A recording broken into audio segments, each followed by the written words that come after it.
STDs in young people. I'm studying the population group youth or young people. This is the age bracket between 15 and 24. It is the stage between childhood and adulthood. There are a range of characteristics in youth. These include physical characteristics, where the individual goes through puberty and their body changes and develops. Mental characteristics, increase in self-awareness and knowledge. Emotional characteristics, search for a sense of personal identity, and social characteristics. Youth usually crave independence from their parents and form strong relationships with their peer groups. The issue I'll be discussing is sexually transmitted diseases. Planned Parenthood 2021 defines sexually transmitted diseases, STDs, as infections that are spread from one person to another, usually during vaginal, anal, or oral sex.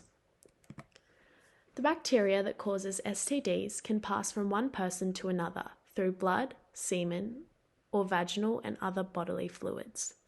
STDs are very common, and most people who have them don't have any symptoms. Without treatment, STDs can lead to serious health issues, but testing is easily available and most STDs are easy to treat. The most common STDs are chlamydia, genital herpes, and HPV. Safer sex lowers your chance of getting an STD. This means using a condom. However, the only way to 100% avoid STDs is abstinence.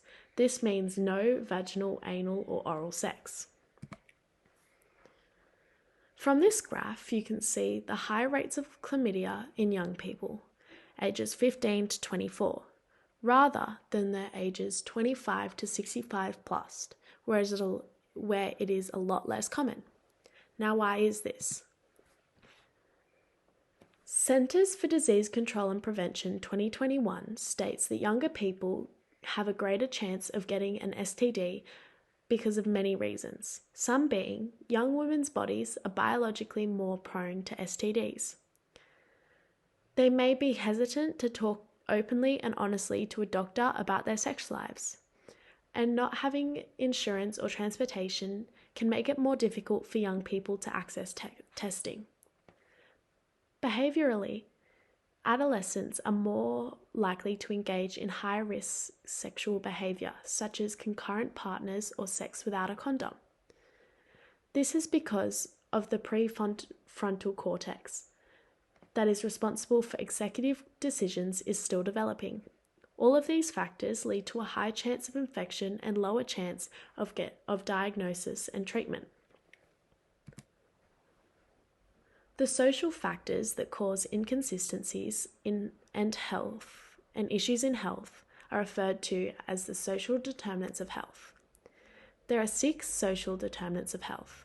These are gender, education, income, social support, work or employment, and housing. DOOFUS 2018 uses the example: people of low socioeconomic status are often less likely than those of higher socioeconomic status to adhere to HIV medication regimes. This lack of adherence may be caused by difficulties in maintaining medical appointments due to lack of transportation and inflexible work schedules, and an inability to pay for prescriptions. To address the issue of STDs in young people, one must consider the social determinants underlying the issue. Aboriginal and Torres Strait Islander peoples are a higher risk population. Higher rates of STDs are recorded in Aboriginal and Torres Strait Islander populations, with chlamydia and gonorrhea being 3 and 30 times more prevalent in Indigenous as compared to non-Indigenous populations respectively. MacPhail and McKay 2016 also highlighted that poverty, substance abuse, lack of education, gender inequalities, and status and identity are the biggest social determinants that influence a higher risk of STD transmissions. Although it is established that change is needed, multiple barriers still prevent this change. One of the main barriers is embarrassment and shame.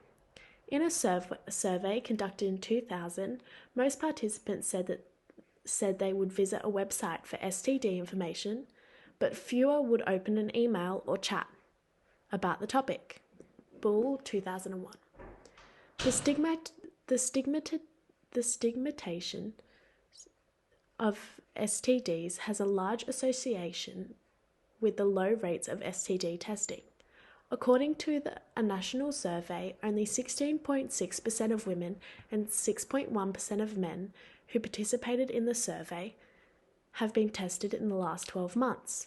Kirby 2008 states that the widespread implementation of abstinence-only education is also a large barrier that prevents change. It has encouraged the stigmatization of sexual health. Research has proven that abstinence-only education has no meaningful impact on its students' understanding of STD transmission, particularly in privatized schools and religious schools, report the lack of sexual health education, where abstinence is encouraged and no safe sex practices are taught. This increases students' chances of being exposed to or transmitting STDs. Family values and rules is also a barrier for young people living at home because some families do not allow conversation about sexual health testing. The main interventions to reduce the prevalence of STDs include primary prevention, case finding among vulnerable groups, and targeted interventions for populations at a high risk. For example, sex workers. Adolescence is an important target for sexual health interventions given that STD notification rates for chlamydia and gonorrhea in both Indigenous and non-Indigenous populations peak at 15 to 24 years of age.